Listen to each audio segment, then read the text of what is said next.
Chicago Vegas. What am I All doing? right, all right, all right. We got some good brothers with us tonight. Some real goddamn heavy hitters. The Atlanta goddamn old Atlanta, the good brothers, man, who always care about the people, man. Let me crank it up right. Brother Vegas, go ahead and crank it up, man. Introduce yourself. Start it off. All right, I'm trying to get the sound right. Take your time. Take your time. Yeah.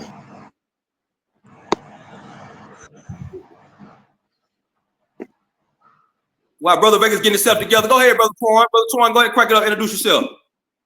I'm Brother Twan from the west side of Atlanta Hollywood Road. Just I want to talk about this food stamp situation. A lot of other things I want to cover tonight too about their homeless stuff, and we need to open some more homeless shelters downtown. We need to force the city of Atlanta to give us some of these abandoned school buildings so we turn them into shelters and mental health programs. Yeah. 100. Too many abandoned school buildings just been sitting for decades around Atlanta, and we got to do something with them. We got to do something for the people. Yeah. That's right. We're going to get into it, too. We're going to get into that. Go ahead, Brother Miami. Go ahead. What's up, man? I'm Brother Miami, man. You know, I've been in Atlanta about 15 years, man. And I see what's going on down here, how they treat the homeless and some of my kids in school and how they, you know what I'm saying? 100. Hey, glad to have you. Go ahead, Brother Vegas. You ready, Brother Vegas? Yeah, I'm cool. I had to come in another room. What's poppin', y'all? Me, Vegas, Chameleon Johnson, Westside, Sit Drive Representative, Zone 4 certified, I ain't really sure what the topic is, I'm glad to be amongst like-minded men so we can, put our minds together and work together and come up with great ideas, be successful at whatever it is we're trying to accomplish. 100. Community empowerment. All right, so Brother Twan, you had a topic. You called this meeting, actually. You reached out to me a couple of hours ago and said that you had something that was heavy on your mind and your heart about the food stamp situation. So go ahead and educate the people on what's been going on and how you feel about it.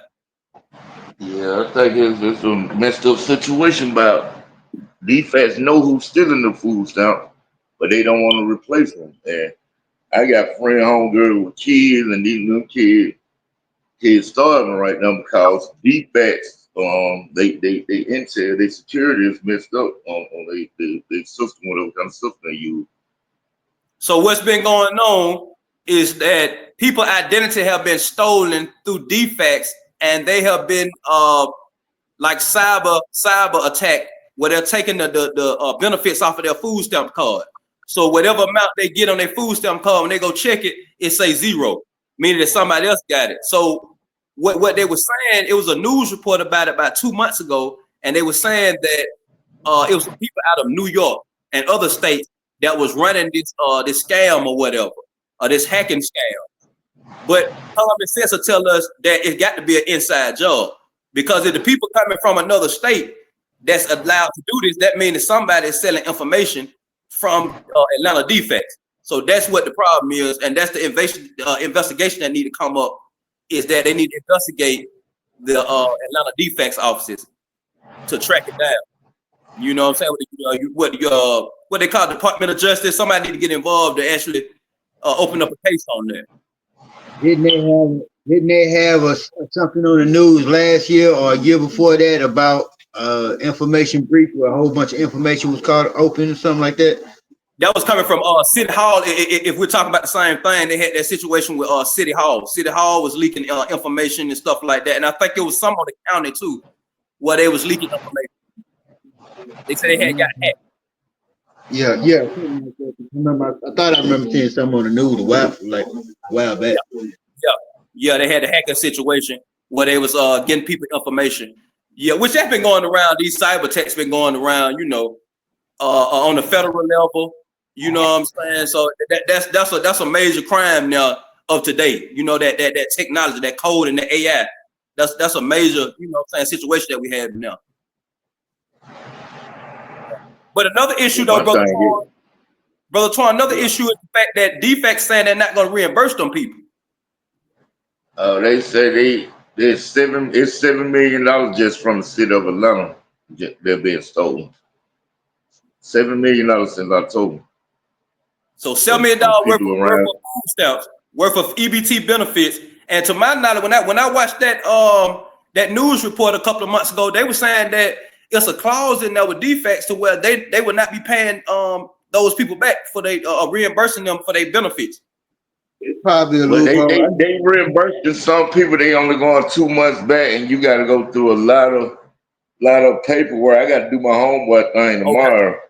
His stuff been getting stolen for about 4 months, and he thought his stamp tag got cut out, but we checked, and his stamps was spent in Connecticut, Philadelphia, New Jersey. Yep. Like your stamps hit 1 a.m. in the morning, 1:05 at 1:05 a.m. they already gone. Man, I'm common sense tell you ain't no store open that late. You know what I'm saying? Yeah. So what's the best way you think we can get involved with our nonprofit? How can we help? What's the best way you think? I think we need to go down to the main defects office, for the state defects office, Department of Human. What's the name of the Department of Human Services? Okay, Department of Human Services. Okay, and we also got that office in the state capitol building that's over all the defects. It's a board that's at the state capitol building. We might need to reach out to them and see how we can be of service. Yeah, because I think them people need to get reimbursed like ASAP. Like you got to wait up 60 days to get your money back. And some people who they tell people to change, they get a new card and a new account number, and they stuff still getting stolen. Yeah, because that ain't gonna solve the problem. That's just them trying to cover their butt and just a little temporary fix. But the fact remains that they are stealing the information. Somebody giving them information, no matter if you get a new card or what. They can do the same thing they did with your last card. Yeah, I think, like you said, it's an internal job.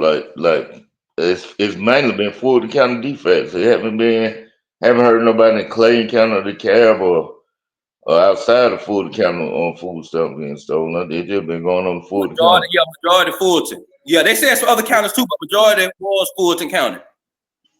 Question: so if we was to go down to the defect office to check or bring attention to that, who would we talk to? The highest supervisor at defect office of Fulton County? We wouldn't go to defects. We wouldn't go to defect. What we'll do, we'll reach out to the Attorney General office. That's Chris Carr. We'll reach out to the Board of Defects over Georgia, which is in the state capitol building, and we'll reach out to the State Inspector General. We'll have to go over their head because when we go down to defect, they don't give us the runaround like you know what I'm saying, how they do. Yeah, that makes sense. Yeah, that would make a lot of sense. Yeah. So y'all ready to move on to another topic, or we want to still stay on this for a little while longer? We got anything else to say on this topic? No, we can go to the next topic. Okay. Now the next topic is one that Brother Troy brought to my attention. Well, at some point in time, all of you all brought it to my attention about the corruption in the jail system and the prison system. Yeah. We've been talking about that with For Me Us Unity. We're working on getting the faith-based organization so we can work with the Georgia Department of Corrections with assisting and aiding our brothers and sisters that's in the prison system or whatever. But we just had a recent death from a brother who was given the wrong medication. He's a brother from the west side of Atlanta. I didn't personally know him, but a sister that's on my Facebook, I ain't gonna say no names because they got an open investigation going, whatever. But she been posting about the situation that happened with the brother, and I think that it's something that probably be our first case. You know what I'm saying, to get the ball rolling, so we can see start doing an investigation on what's going on at these prisons. You know what I'm saying, like actually doing our homework, getting the data saying how many other inmates have died the same way. What camp was he in, and what camp was he in? He was in Augusta. Oh, so he was in the medical prison. That's a medical prison. Yeah, so there you go. And they said it was the wrong medication. They were feeding him the wrong medication. That's what his death. But I was asking her what was the cause of death. What was listed as cause of death, which has not come back yet, which will be public records. You know what I'm saying? Once they done their investigation. But they should have a list, man. What kind of medicine they've been getting. If they can't get them that medicine, that wasn't the right medicine. That's a lawsuit, bro. That's a Yeah, that's big a law. major lawsuit. But And bigger than Yeah, that, thing about it, yeah, but bigger than now I the know law. about firsthand dealing with Augusta, like them doctors that come out of Augusta, like that Augusta Medical College, and they got some fucked up doctors anyway. Like they doctors are terrible. Like I know a lot of people that died in the system dealing with. You go to Augusta to get your just get something simple like a hernia removed and they cut your leg off. You see what I'm saying? Yeah, Yeah. malpractice then. Malpractice. They got a bad like the state of Georgia, like the Department of Correction is corrupt anyway. Like they done Oh, took out the funding out the Department of Correction. Like there's a whole nother subject with like education. Like you can't even you barely get a GED now in the state. yeah. So them the things that I want to focus on. What you just said right there. Going to each problem and working, you know what I'm saying, to service the people for that. So we talk about DD, the DD program. That's something we can help with. You know what I'm Yeah. saying? We can get on the elected official act. We can get on the Georgia Board of Correction and come in, hey, how can we serve this? What's the lack? What's the problem? So that's what I want to get involved in. I want us to, as a nonprofit, get involved in that. So they used to have things where you could take up a trade in there too, man. I Yeah, guess that trade, like it ain't that many trades no more. You used to get a whole college degree in the Georgia State prison system. Now, see, they got a system where they want you to come back. They got a revolving door, so we're not gonna give these inmates nothing to stand on when they get out. Only give them a and, $25 tip when they get out. No education. So, like the that's my whole thing too. I want to curb the recidivism rate. Like Georgia got one of the highest recidivism rate in the nation. you got that right. and they also don't want us to. They say they don't want us if we ain't doing nothing on the street. They don't want us to go to jail and then they have to pay for education. So they feel like if we can get it on the street, they feel that we should be able to get it on the street, knowing that they got everything blocked and barred from us. So it's like you said, a catch-22 revolving door. But that's what that Exactly. is. And if we're Exactly. gonna attack a prison, we also have to be mindful that those are private camps. So you're dealing with who they was running that along with their system, along with a politician that's above it. Right. So, Yeah. Yeah, cause they got a politician that sit on like the commission for the like the Department of Correction Commission, the Parole Board Commission. It's a similar to that. They're like it's a board that run it, like not the Department of Correction, but it's a Senate committee somewhere. We need to see what senators on there, what representatives sit on them committees, and we need to. and there you go. And the task with that is because every prison sits in a certain district of a Georgia state representative, elected official. And it's their task to make sure that those inmates are getting their civil rights met. So that's what we got to peel on. That's what we're gonna have to push on that legal fact that they civil rights are not being met. Yep. I got hey Lee, you know I got all them papers in my briefcase. I got the one that I'm trying to think of what it's called, the Declaration of Human Rights or something. You got rights in there, man, but they don't care about nobody, bro. I agree. They don't care. Respect on that. I've been there. Respect. Oh, hold on. Let brother Vegas finish what he was saying about the Declaration of Human Rights. You say? You know the difference. You know you got state level and you got fed level. When a lot of them boys come from the feds and they be in county, they be saying different stuff. So I ran across a guy when I was when I was trustee that came from down the road, and he had all this information. So I wrote the address and I wrote them and then they sent it to me while I was in jail and I kept it. But it's like I don't want to say civil rights, but being locked up in jail, you have rights, and it's a lot of stuff that we can do, but we don't know we can do it because ain't nobody enforcing it. Because we be on the state level, meaning we just be in the county. But when Okay, them boys come, so that interrupt you, but that's state level. You saying like from the Georgia Constitution, the OCGA, the Georgia Constitution level of rights for inmates. yeah, but on a federal level though, So it's I got federal. yeah, it's federal. That's what I'm saying. I just, I keep them folders, my briefcase and all that stuff that I I ain't would been love through. to see that, brother. When you get a chance, I'm gonna get it. call I'm gonna pull it out me up. tomorrow. I'm gonna pull it out tomorrow. When I go to my office tomorrow, I'm gonna pull it out. That's all. Appreciate that. That might be the start that we need. Yeah, Go we ahead can and research that and file go from there. we can file a petition for federal information act. It's a petition you can file like anything, any kind of information you want to know about local, city, or state Department of Sunshine Law. Correction. Yeah, Yeah, the they call Sunshine Law. it The Open Rights Act. Federal Freedom Information Act. Okay.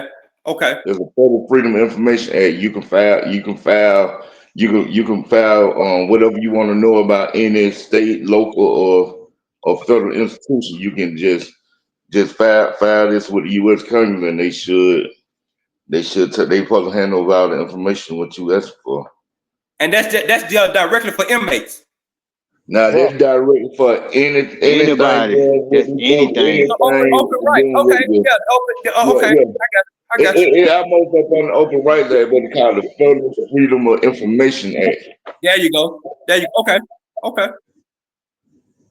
100. So we got a good start then. So once Brother Vegas show us those papers and we take our time and research through that, that may be the foundation of our push, of our outreach. Yeah, that's 100. Anybody else got anything want to say before we move on? They need to go ahead and build that new jail down there instead of people getting slaughtered off in that jail down there, man. So Rice Street. What, to my Fulton County Jail? Oh yeah, Rice Street. What about it? They just need The DOJ just stepped in, and they're supposed to make a decision what they're gonna do, but they still haven't made a final decision yet.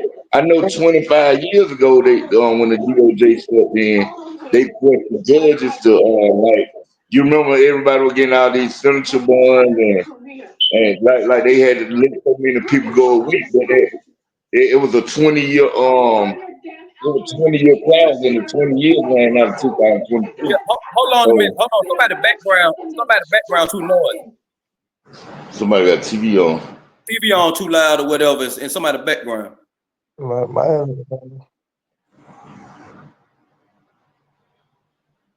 Y'all good? Who got the TV on? Y'all straight?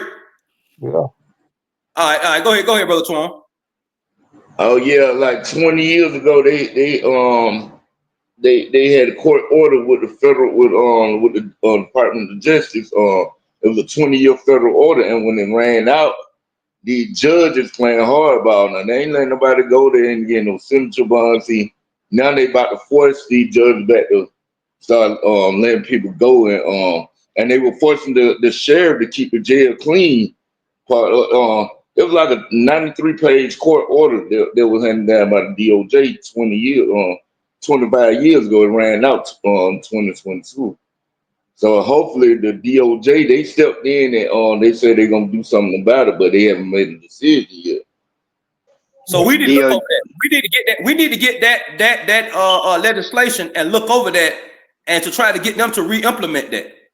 Yeah, I think that's what they're gonna try to do, but it's a lot to do with the judge. The judges feel like they don't have they losing their rights as a judge. Because I've been seeing people being held for over a year on petty charges with no bond because that court order ran out in 2022. So these judges on their bullshit now. Yeah, and the judges are elected officials. They voted in. And they got a board that's over them. Superior Court and State Court judges voting in. Yeah. That's something that a lot of us miss when we go and vote. For the people who go vote, they miss them judges. They don't pay attention to them judges on them ballots. They just, strike anything. Yeah. All right. That's the end of the conversation on that? Yeah.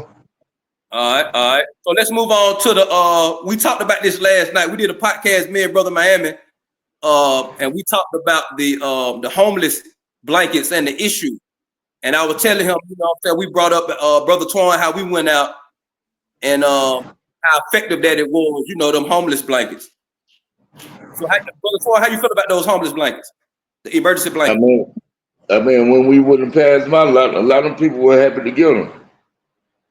That's right. That's right. Brother Miami, you got anything you want to say about the homeless blankets, the emergency blankets? Yeah, they were good, man. We turned them out. We took them and passed them out. I mean, they weren't real good, man. Yeah. Hey, Lee, were you able to talk to other counties about your idea with that of getting their budget and spreading more blankets out from each county somewhat? For the districts? Yeah. Yeah, so tomorrow I go to City Hall tomorrow. I had a chance to reach out to a couple of city councilmen yesterday, but that was just involving the fact that the Salvation Army over on Metropolitan was not allowing the people to come inside the Salvation Army, doing this background. Somebody background. That's right. That's my phone. That's my phone ring. Okay. You might have to mute that. Okay.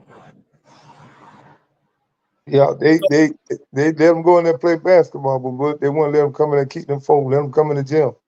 Yeah, and the Salvation Army. So tomorrow, the plan is, now let me tell you something else. I'm glad you mentioned that, Brother Vegas. We have a partnership with the city of Atlanta.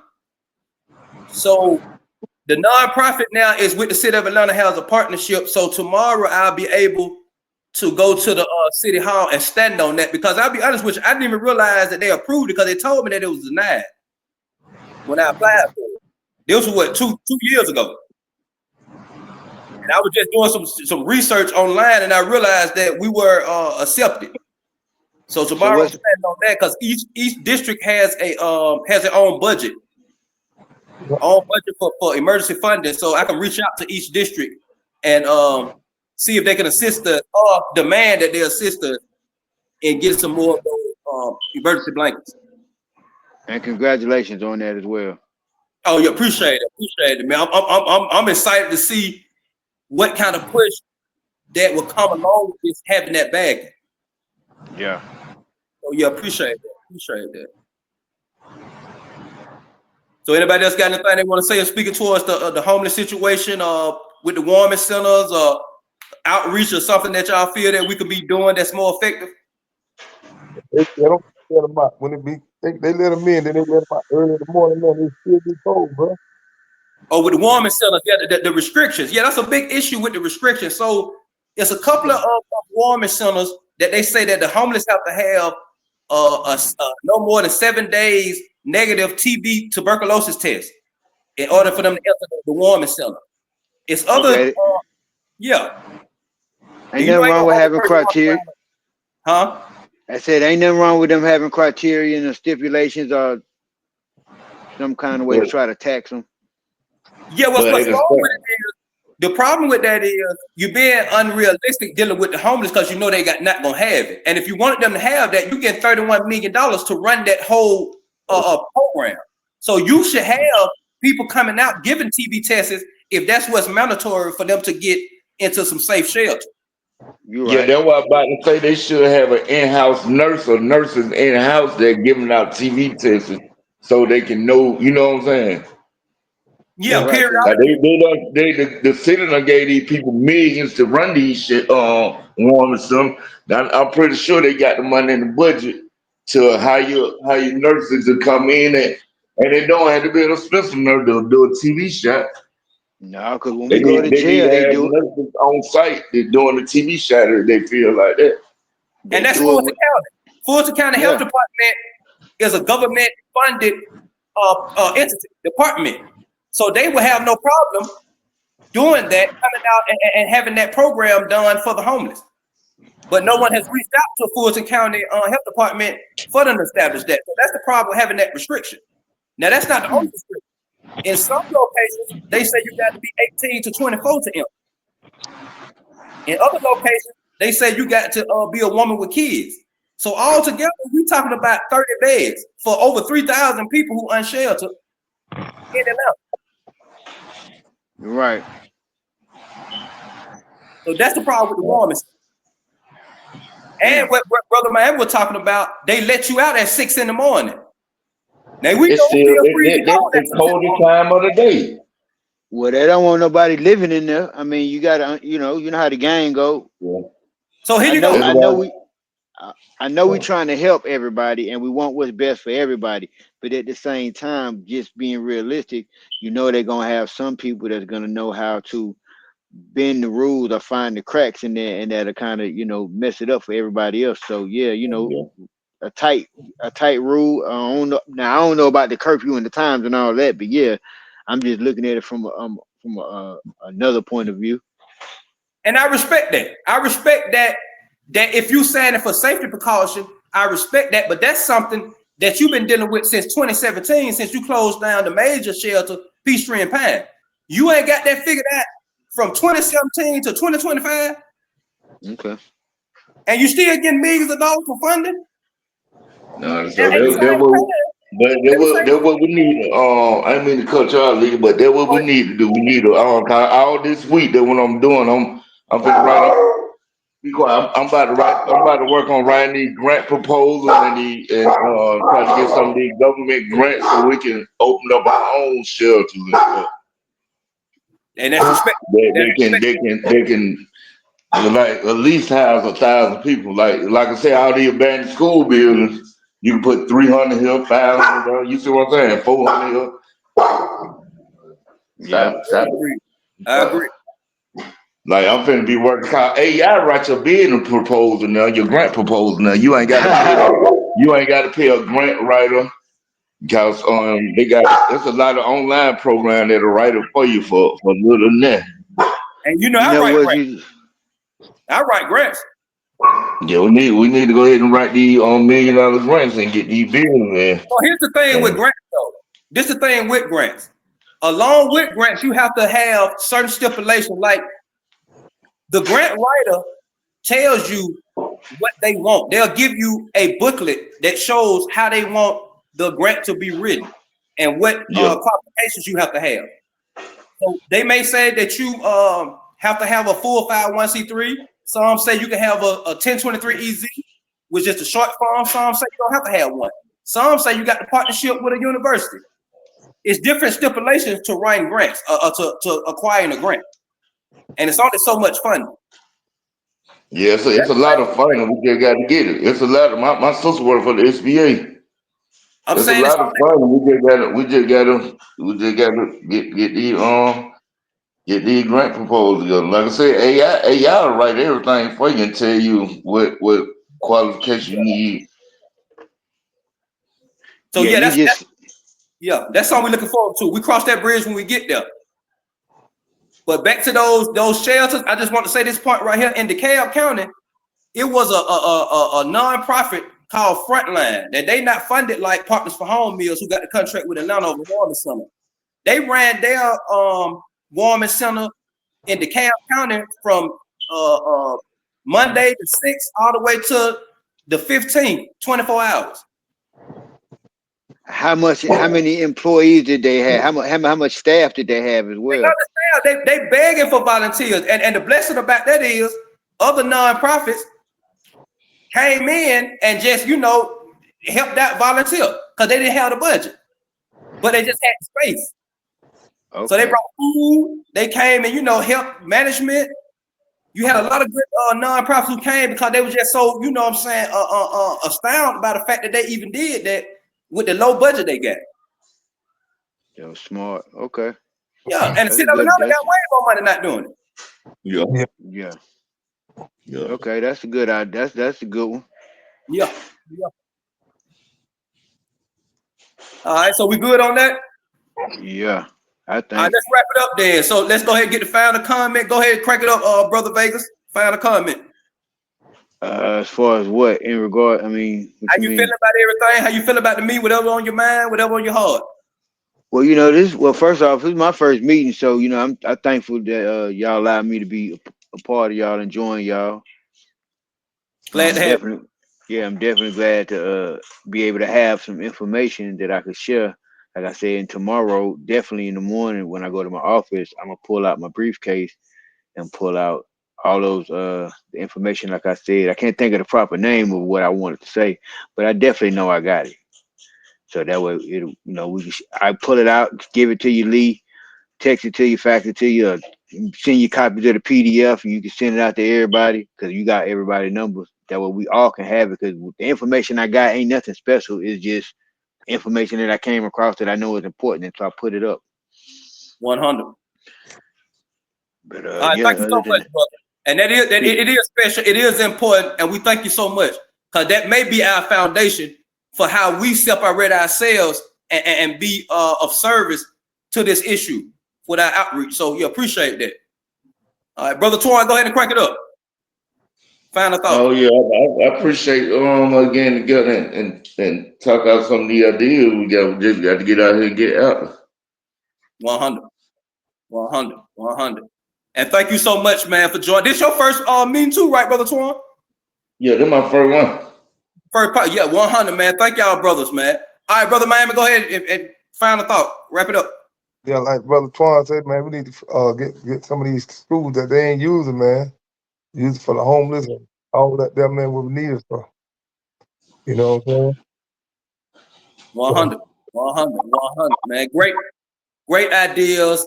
Thank you all so much, man, for taking time out for being the people, who y'all are. I know y'all personally. Man, thank you so much. And I feel that, we can really accomplish something that really is under the service of humanity. So I appreciate y'all, y'all brothers so much, man. 100, man. 100, bro. All right, we the people. All right. Yeah.